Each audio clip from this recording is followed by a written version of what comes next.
Hey, what is going on, everybody? Welcome to another episode of SCUM. This right here, as you all know by now, is the podcast where we dive into the deep, dark, murky waters with a plethora of legendary guests. I am, of course, your host, your bastard of ceremonies, the #1 scumbag, Rex Ruger. That's REXXX. You might also know me as AKA the King of Sleaze, AKA the Hair Metal High Priest, and most importantly, AKA Diamond David Lee Roth Jr. And the DNA testing is almost conclusive on that. And we'll finally prove once and for all what we all know, that you are looking at the son of glam, the front man for the band. Just smoked a lot of grams. I got a million fans. I'm your ice cream man, Mr. Wop, Bop-a-loo, Bop, Bam, Bam, Shazam, hot damn. Woo. Feeling good? Pops, you all out there, of course, looking good. And we all know that's much more important. You know how I get that done, kids. Get it, use it, love it. Coming to you, as always, from the Lavender Lounge of Love, and joined, as always, by my co-host, the great Keith Hernandez Puppet. Number 17 in your programs, #1 in your hearts, bringing you the No Frills podcast. You don't get no frills, but you get thrills, and that's looking at this rock star right here. And if you like what you see, please like and subscribe to the YouTube channel, and be sure to follow SCUM on Facebook for all your SCUM updates on upcoming episodes and what episodes are out and yada, yada, yada, all that bullshit. And today, of course, we have, surprise, surprise, another kick-ass fucking guest. What else can I say? Except I can say that I am still looking for players for Love Sword, my glam sleaze passion project and pet name for down below. So it's a dual purpose name. That being said, I am looking for virtuoso level players for Love Sword. You can't be the front man because there can be only one. And that one is moi. But I am still looking for everybody else. So if you got the chops, hit me up. But never mind about all that because our guest is here and we're going to chop it up with him on SCUM right now. Let's get him in here and do this. Mark. Patrick Muzingo, there he is. How you doing, buddy? Good, good, good. Listen, man, first of all, let me just ask right off the bat, what's the more dangerous profession, rock and roll or skateboarding? Oh, rock and roll. Rock and roll, the more dangerous business. Okay, and this is coming from somebody who, for many years of your life, skateboarded. Yeah, with skateboarding, you could dodge things. With rock and roll, there's some things you can't dodge. Good point. Good and fair point. Back in your skateboarding days, though, yeah, like what's the gnarliest thing you ever did to yourself? Worst injury? Oh my God, my left ankle went that way. I was practicing for. Yeah, I was practicing for a contest in Orange County, and I went to go do a canyon jump thing, and landed on the other side with my front foot and landing in the inside of the canyon on the and my body going that way. So anyhow, it was a couple hour skate session and 6 hours in an Orange County hospital, and I just like, okay, it was not fun. I work in healthcare by day, so the nurse in me has to ask and inquire. You know, I just have. Oh to. Yeah, I have to. So being the drummer in the phenomenal band Junkyard, much safer. Much safer. Well, it all depends upon it all depends upon how many cocktails our singer David Roach has imbibed. We sometimes get hit, by especially the bottom of a microphone stand. The thing weighs about 10 pounds. Sure. Back in the day, those were the standards, so it was a standard that one of us would get hit with it. So yeah, he's actually broken a few cymbals of mine as well with the mic stand. Another interesting little tidbit that you were in a band, and correct me if I'm wrong on any of this, you were in a band called The Adams with the great Izzy Stradlin. Yeah, so basically the story about that was in, wow, God, what year was that? 1980, I was asked to join this band, The Adams, not knowing anything about Izzy Stradlin. I knew that there was this guy, Jeff, that lived in Pasadena that played drums in the band, and he was also a skater. And I had skated with him a couple times in some backyard pools in Pasadena. So when I show up at the rehearsal, I'm like, oh, you're that guy. Okay. But instead, he was switching from drums to guitar in the band. So we only really did, honestly, it was like maybe 1 or 2 rehearsals of like maybe 5 songs each rehearsal. back then because we were young and out of it, and that's all our brains could comprehend. Yeah. But yeah, so that, and then as he left, I basically took his place in the Atoms. Yeah. And for people that don't know, whatever rock they're living under, Izzy Stradlin went on to do pretty good for himself. Yeah, Jeff did. Jeff Isabel did pretty good. So it's take me back a little bit. What your upbringing was like how early on did you know that you wanted to do music? The skating came first. Skating came first. Skating, yeah, skating came. Yeah, actually, it did. Like I would say, about a year before drumming, but I didn't really take drumming too seriously because when I got into high school, it was kind of like you're going to join band, so you got to do something. And I was like, well, I like the drum. That drum set looks cool. It was an old kind of a jazz style Slingerland. Also, the high school that I went to, really their musical focus was heavily on jazz. So I was like, yeah, jazz drums, it's cool. Buddy Rich, Louis Bellson, those guys smoke cigarettes. They're cool. Yeah. So I'm like, I want to go do that. So when I started that in 7th grade, it was the typical, rudiments and all that stuff. And I didn't get really into playing jazz until 8th grade. But yeah, skateboarding came 75. Yeah, that came 4 years earlier. And then what's the tipping point? Do you remember identifying with an artist or an album or a song that really kind of got, where you kind of got, infected with the rock and roll bug, so to speak?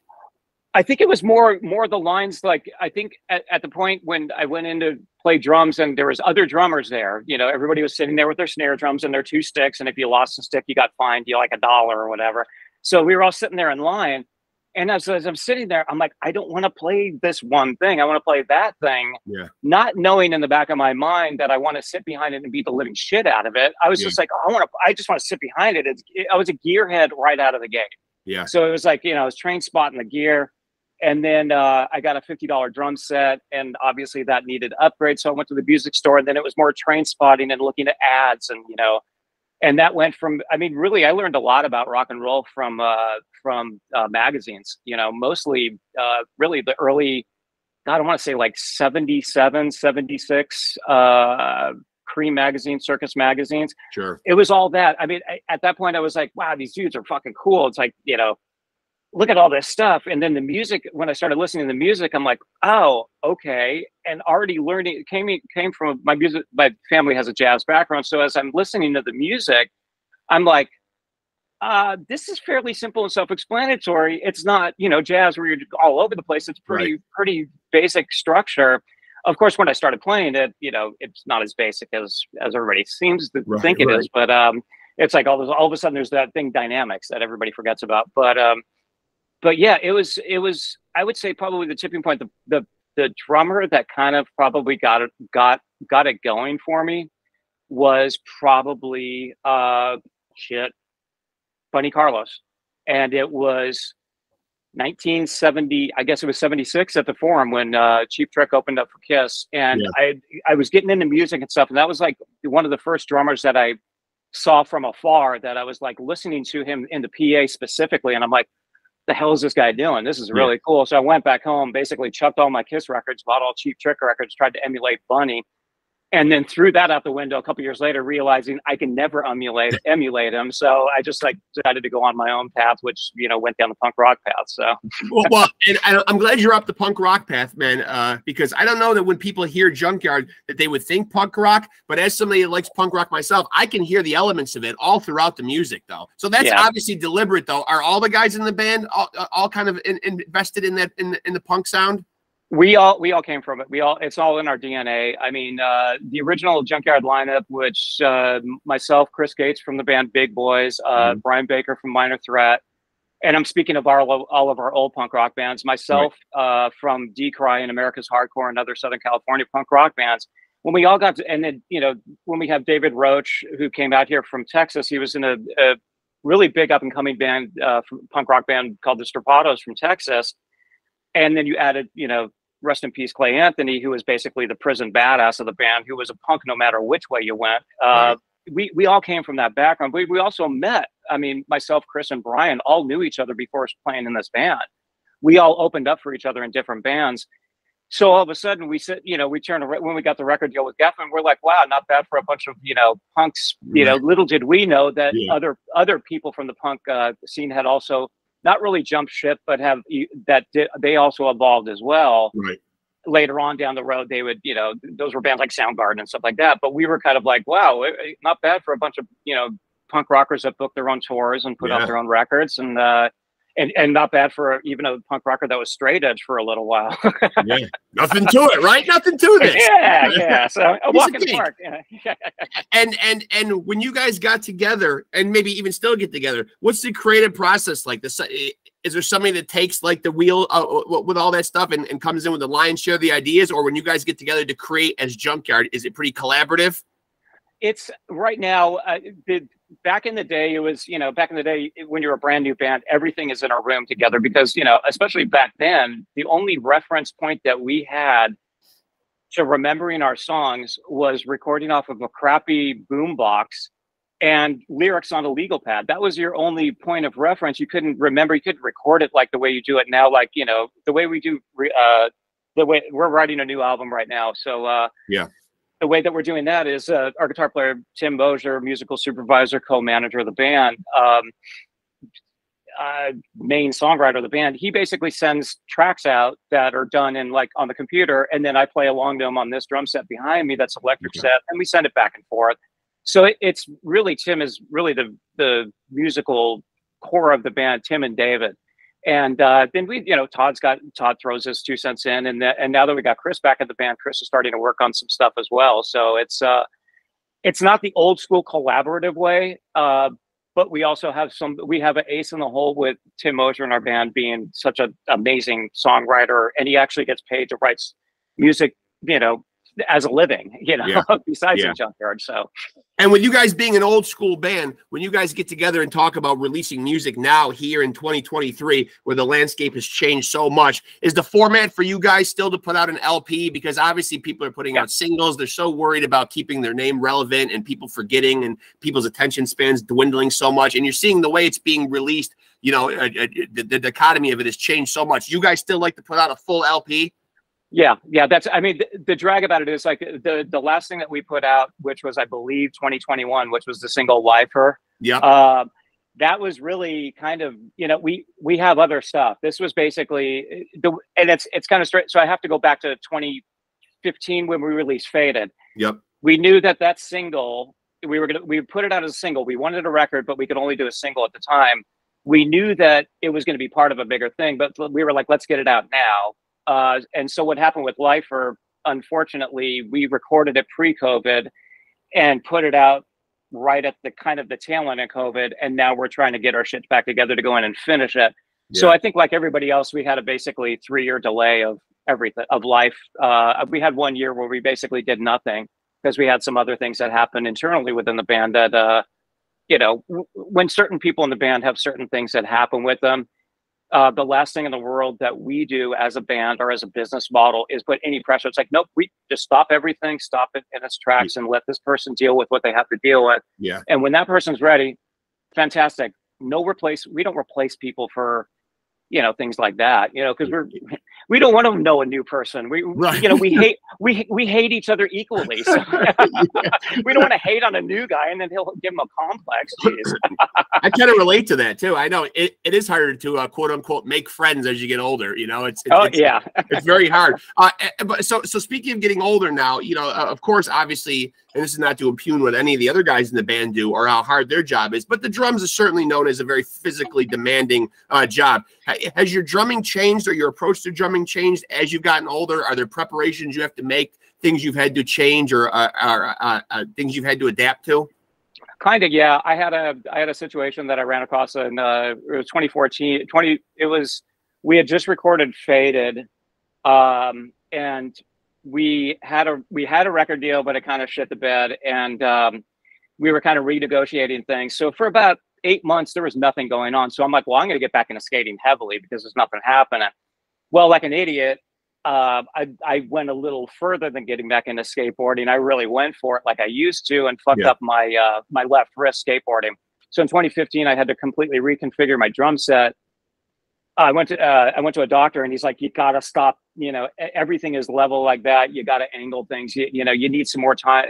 In order to get more years on your body and your wrist, you're going to have to adjust your entire drum set and your entire way of thinking behind the kit. And that took me about a couple years. And I got advice from a couple people, mainly my doctor, who was at a place called Curl and Job in Los Angeles, who they hack up, like, they're good surgeons. You know, they hack up Tom Brady. Yeah. They used to hack up LeBron James. So I trust their opinion.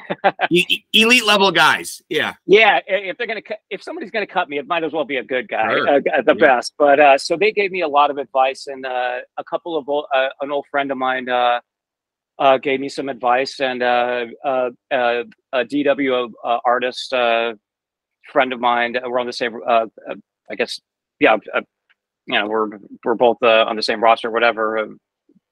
He gave me some advice, and then Jack Whitestrummer gave me some advice, mainly to turn it from sideways to forward. And I was like, oh, like you. Well, okay, sure. And it actually works. So yeah, that's good when that kind of stuff works, though, because I mean, it you know, it extends everything and lengthens your career.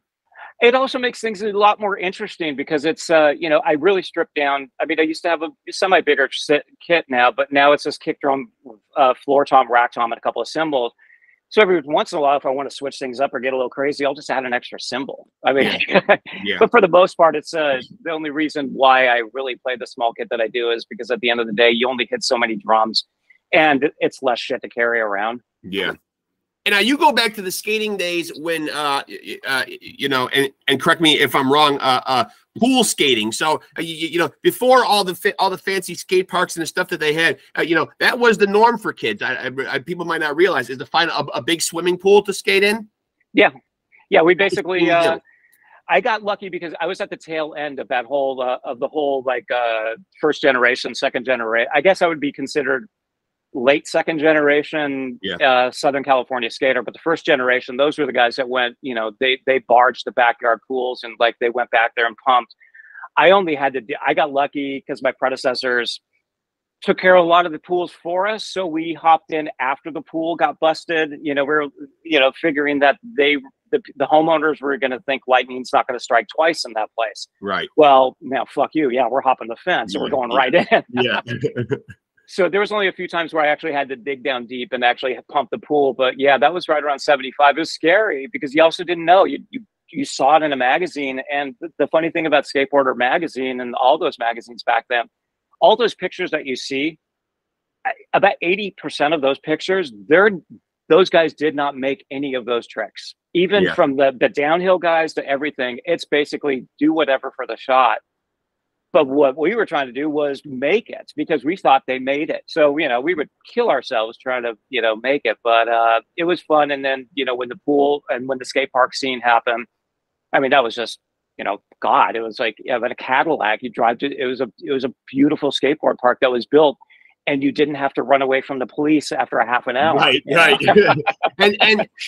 and had you pursued, to play devil's advocate for a second, had you pursued skating as opposed to drumming, is there the ability, you know, to have a lucrative career as a skateboarder? Like, sure, we hear about some names like Tony Hawk, but can it become very lucrative? Back then, no. I mean, in hindsight, I quit. I had a heart-to-heart with a friend of mine. We were both on the same team, and I think I was 17. Oh no, I was 18. I had just joined the band D-Cry, and I was like, man, these guys are serious. They want to go on tour, but you know, I've got this sponsorship deal with this skate company. And I have to, you know, I have to enter these contests because I was entering contests and I was on the, you got the beginner, intermediate and advanced level of amateurs. I was at the intermediate level and ranking pretty high, you know, in the top 15 out of 50, you know, that joined it. And, you know, a friend of mine, we went out to a punk show and he kind of summed it up. He just goes, he's like, dude, he goes, look around. He's like, come on. He's like, skateboarding, yeah, whatever. You ain't going to make a dime at this. He goes, but this punk rock thing that everybody's doing, you're the guy that controls the pit. You're the drummer. You control the pit. Right. And he said something to me and I just looked at him. I'm like, and I really want to fucking say something to him to this day because he's like, you control the pit. You control the money. And I looked at him. I'm like, I understand the beat, but I'm like the money aspect of it, whatever. So I'm going to talk to them now that I'm like, how many this year's later? It's like, dude, I still don't control the money. I don't know what you're talking about. I can control the pit. I can control people's head, but I can't control the money. Yeah, that'd be the one you'd want to control, probably. And that was the main. Well, and I was almost when he said it to me, I'm like, and me being a purist punk rocker, I was looking at him like, fuck the money. And I was like, well, no, I signed to a major record label. What am I? I can't say fuck the money. Right. And how about at this stage of your life, you know, do you and the Junkyard guys sit around and talk about, because obviously the narrative in everyone's life changes from, you know, being able to do the stuff we did in our teens and our 20s, you know, to, you know, you may have a job as you get older that keeps you from traveling a lot, or, you know, a family or whatever. When you guys sit around and plan to go out and do live dates, like, you know, how's it like planning out the itinerary? And are you guys able to make it work for everybody in the band? It's usually, the good thing about it is, since myself and Tim, we co-manage everything. Mm-hmm. So no matter what comes into our camp, and we're I mean, the stuff that we do, it's we do a lot of stuff that's few and far between as far as touring and records and stuff like that. Yeah. But a lot of that is that preparation that's done for that is 1.5 years in advance. So like right now we're dealing with myself and Tim, we're dealing with Europe for next year. We're dealing with 2 new records for next year. We're dealing with a book for next year, and we're dealing with a documentary for the year after that. So it's unfortunately, when you have a band that's self-managed, I have a job, Tim has a job. We all have jobs in the band. Right. So right. You know, this is, as much as this is our hobby, it's really it's a full-time, part-time job. So we everybody's always transparent about, I mean, we're always cognitive that we want to make sure that everybody's got a lot of time in advance, as well as myself and Tim, because, you know, we got cats. I just got a new dog. I got to sort out things. Responsibilities here. Yeah, absolutely. Yeah. We're all like, you know, the average age of the band is 107. So, and when you're going to sit down and write music, write lyrics, whatever your role is in the band, you specifically, aside from the band, what's your own creative process like? Like, what's the impetus when you're going to create? Like, where do you draw inspiration from? Like, you know, some people are like, you know, they're lyricists and they watch a lot of news, or they get stuff from books or movies or whatever. Like, what spurs you creatively?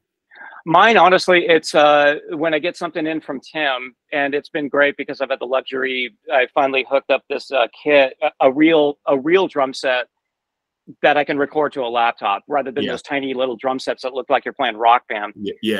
So and this way I can lay into this. I can almost feel it's, you know, it's with technology, it's just amazing. But mainly for me, it's like, especially during the pandemic, when everybody was, you know, locked down in their house, Tim was sending me stuff, and I had just bought the electronic drum set. I was just playing with it. So I was listening to stuff. I'm like, wow, this is great. I have the opportunity to play. He lays down full stuff with guitar, bass, just no drums and a click track. It's like, how neat is it for me to do my own pre-production with a click track and have full control on my own, you know, kind of thing. So I've been really getting into that. And as I get into, the more the stuff comes in, the more that I, you know, really overanalyze the tempo and the dynamics of it, and in my head hearing where the chorus is going to be and trying to hit punches on that. So for me, it's more arrangement driven dynamics, so that we hit those punches, like, you know, that's life, and, you know, all that type of stuff. And so for me, it's been a lot of fun. And speaking from a fan standpoint, are you able to explore a lot of new music as far as going to shows and or discovering like new music on whatever platform you listen on, or you know, how much are you? Because the podcast has helped me some, but full disclosure, I did feel myself starting to turn into that 50-year-old codger that just, when he gets a chance to listen to music, just listens and leans heavily on his old stuff. I do. I go, ah, God, you know what? It's not that I lean heavily on old stuff as well. Absolutely. Yeah. But then I'll lean on new stuff from old stuff. Yeah. It's like, you know, it's like,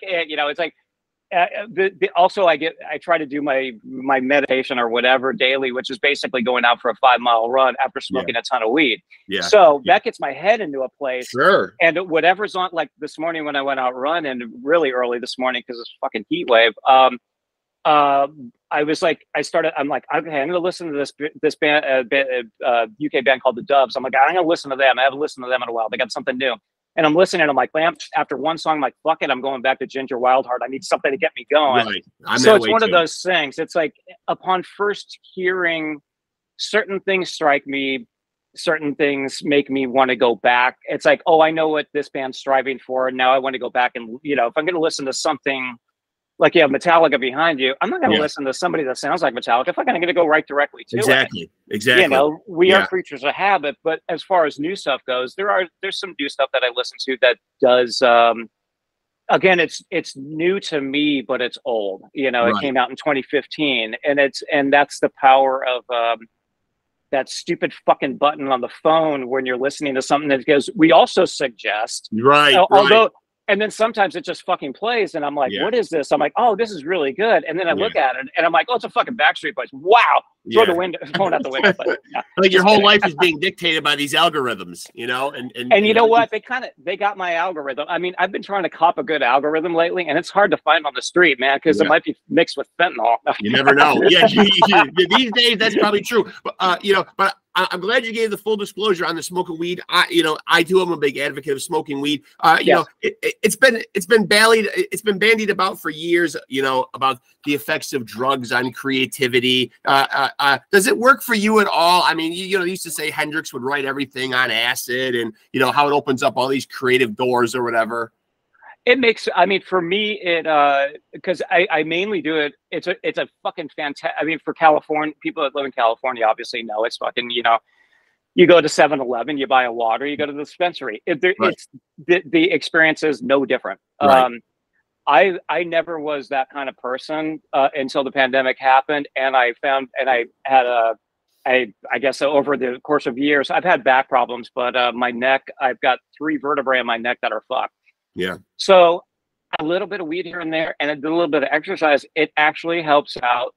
It just brings everything. It makes everything more manageable body wise. For my mind aspect of it, it makes me forget, but also mostly remember. You know, when it comes to creativity, when I sit behind something, it brings it all back. Right. And it brings it all back tenfold. Not to the point where like everybody overanalyzes it when you're a little too stoned or whatever. I guess I overanalyze it, like quantize it at the same time. It's like I'm analyzing it and I'm quantizing it and realizing, and I'm not playing to a click, and I'm like, oh, I gotta slow this fucker down or speed it up or whatever, even in just practicing. And it's kind of, I guess it's a relaxation thing too, you know, I would imagine. But and do you notice it paying physical dividends? Like, you know, when we get back to the physicality of drumming. Oh yeah, absolutely. Yeah. It's helped me get through my workout so that I can mentally and physically play the big stuff. So, you know, it helps out. I have never done it. I can say this right now, I swear on a stack of Bibles, I've never played a show ever in my life completely stoned, or even with the tiniest of THC in my system. Really? I can't. No, that'll just freak me out. I think I could do everything around it, but to actually go on stage and do it, nah, I need alcohol for that. What about from a fan standpoint, drummers? You've certainly been doing this a long time, so I always hate to word this question as far as like, you know, influences, because I feel like that gets fucking thrown out a lot. But who are some drummers that you know, when you hear they're playing, you know, you admire them as players? Charlie Quintana, who passed recently, who was with Plugs. He did a stint with Social Distortion.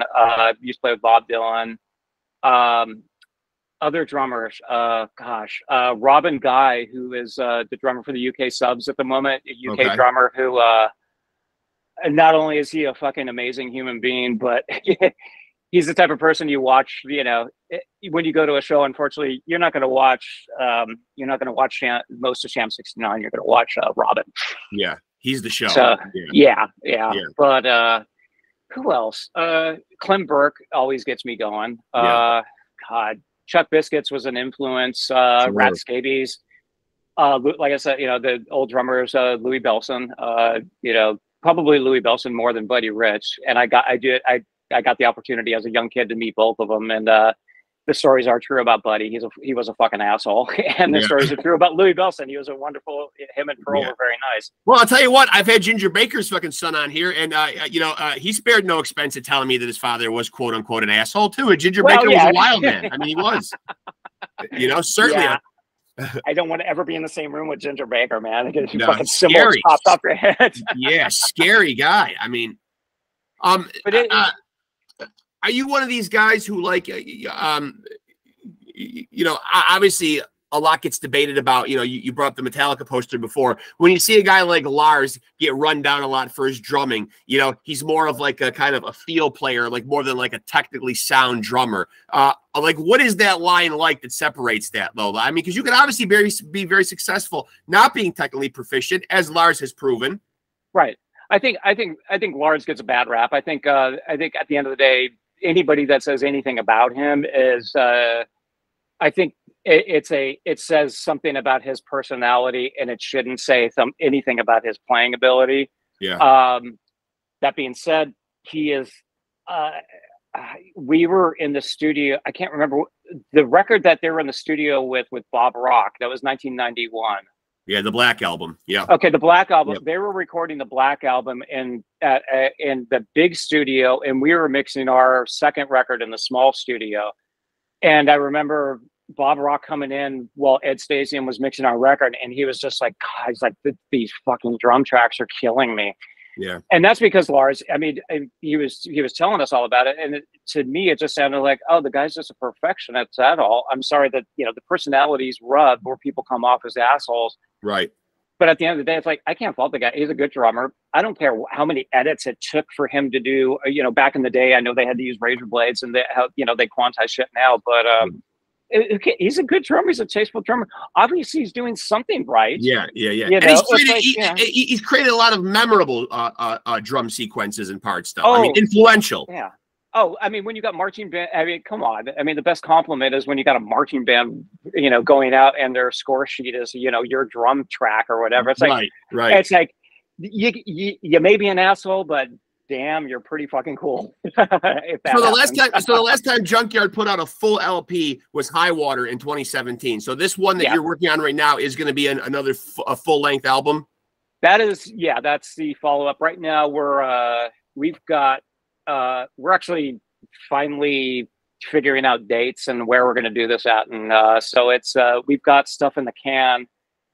I'd say we got about 80%. You know, it's the other 10% that you know, that'll fall into place, and it'll be interesting to see what that 80% that we have that I've been working on at home, how it's really going to end up sounding when we record it, because it'll be completely, you know, it'll probably be completely different. But it's the only thing that I can say right now is I played some of the tracks, some of the demo tracks that Tim has sent me, and David did some scratch vocals, and a few people have said to me that it reminds them of Thin Lizzy.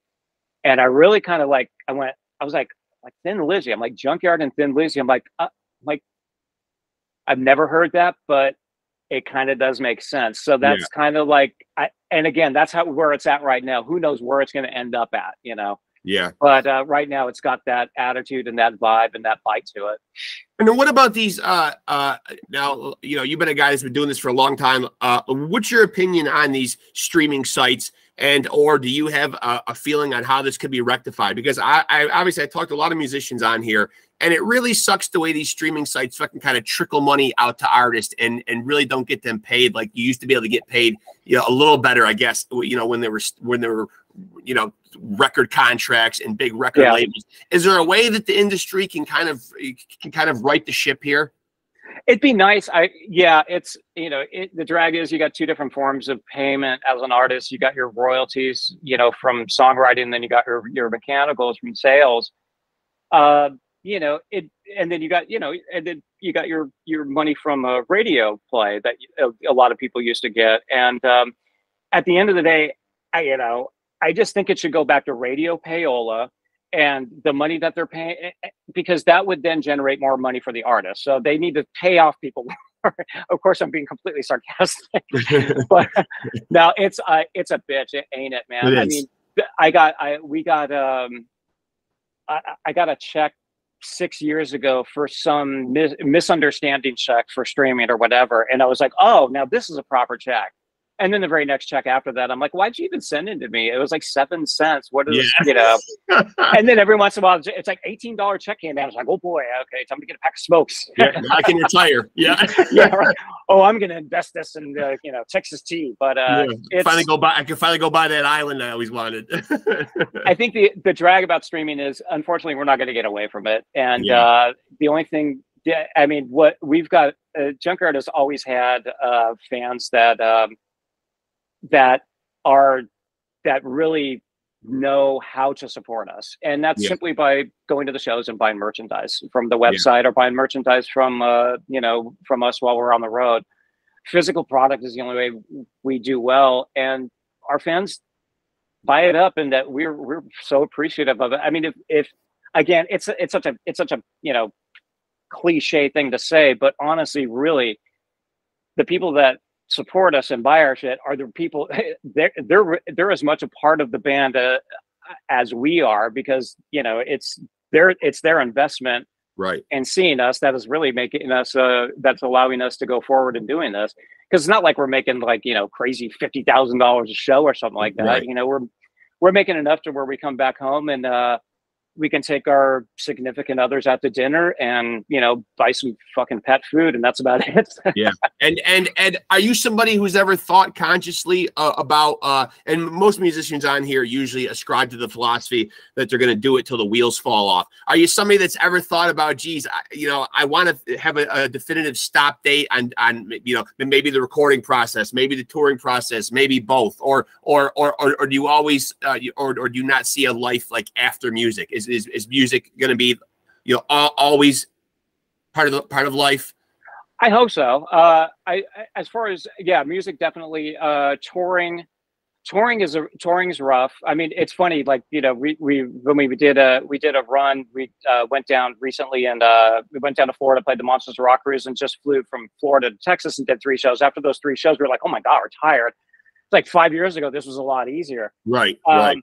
I think the only way this band will stop touring, and I'm being 100% honest, is when Southwest Airlines stops giving you 2 free checked bags. Once that happens, we're fucked, because man, that's the only way we can afford to do fly-ins is because of those 2 checked bags for free. Yeah, not easy anymore. No, our tour. If you look at our itineraries and everywhere, I guess this should be a little insider information for Junkyard. You want us to play your town? Make sure you got a Southwest hub. There you go, right there. That's it, man.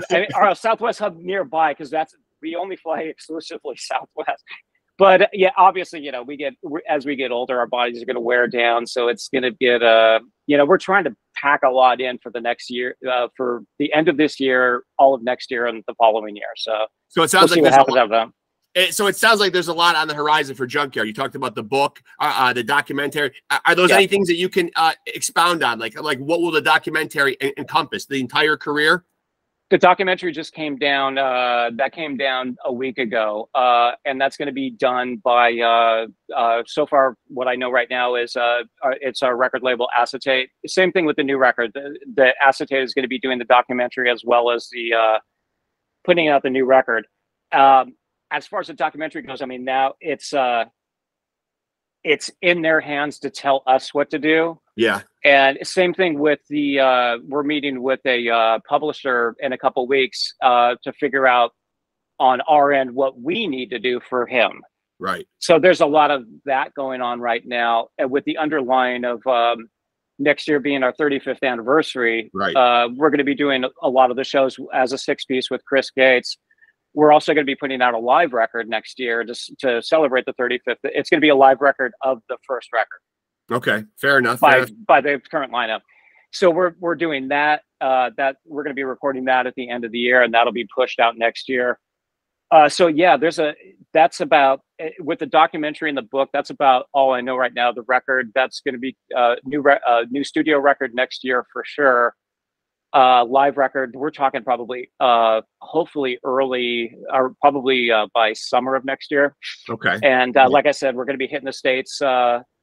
We're probably going to hit we're going to try and hit the South and hit the West Coast with a band that's also on Acetate Records, 9 Pound Hammer. Okay. And if that doesn't work out, we'll be out, you know, in the United States and out and about. So we're putting the feelers out now and booking shows and getting all that stuff sorted out for early next year.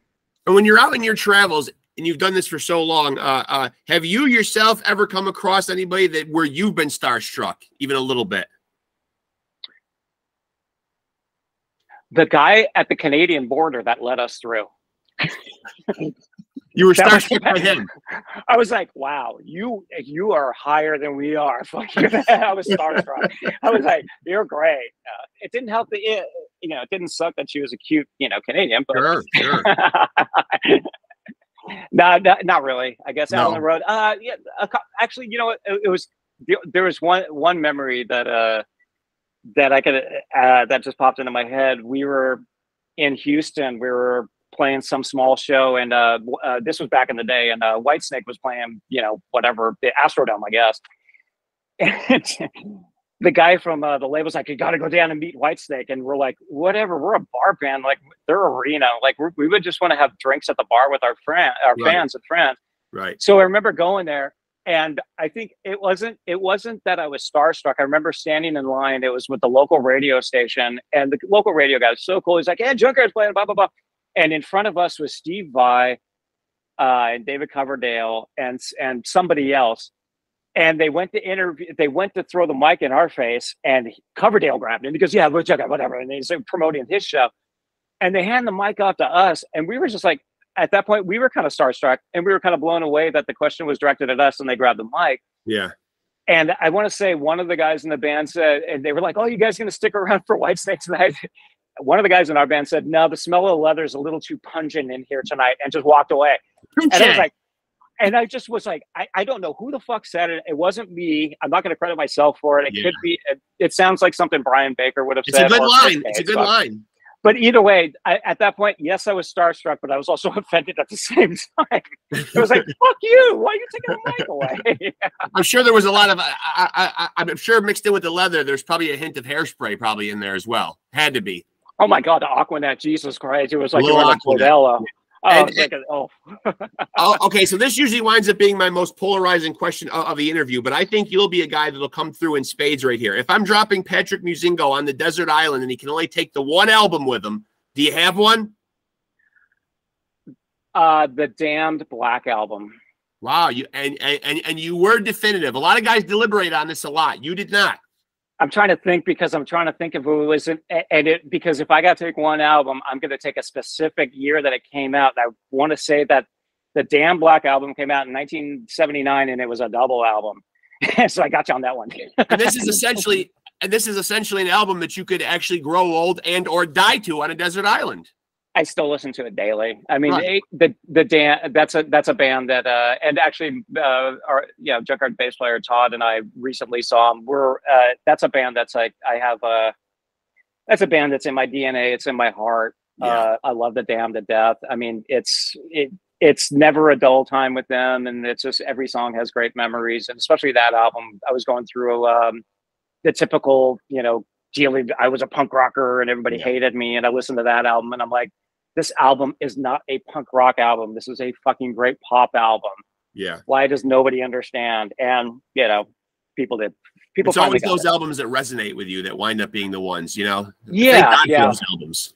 Yeah. It really that band changed a lot, for me musically, and it was a life-changing, still a life-changing band. Yeah. I'm glad we finally got the chance to do this, man. And I'm so excited that there's all this good Junkyard stuff coming here in the next year and a half, man. It's a very exciting time, man. I wish you guys the best of luck with all of it, man. And hopefully we can keep in touch and we can do this again sometime. We'll do a follow-up, definitely, when I have more news, definitely. Yeah. But Patrick Muzingo, I really appreciate it, buddy. Thank you so much. And when I put the episode up, I'll send you the link. Feel free to share it around wherever. We will. Absolutely. All right. Talk to you soon, buddy. Mark. Thank you so much. Yep. Take care. It's been a lot of fun. Thank you. Bye-bye. Later.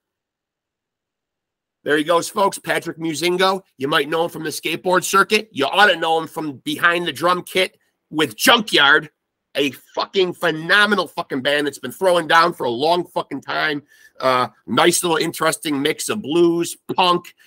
They check a lot of boxes, Junkyard. Their last full album was High Water in 2017. And they put out a couple singles. And 2019, they put out a compilation, Old Habits Die Hard. Just a greasy, grimy, dirty, good old sleazy rock and roll band. Draw a lot of comparisons to, early Guns N' Roses. That's never a bad thing.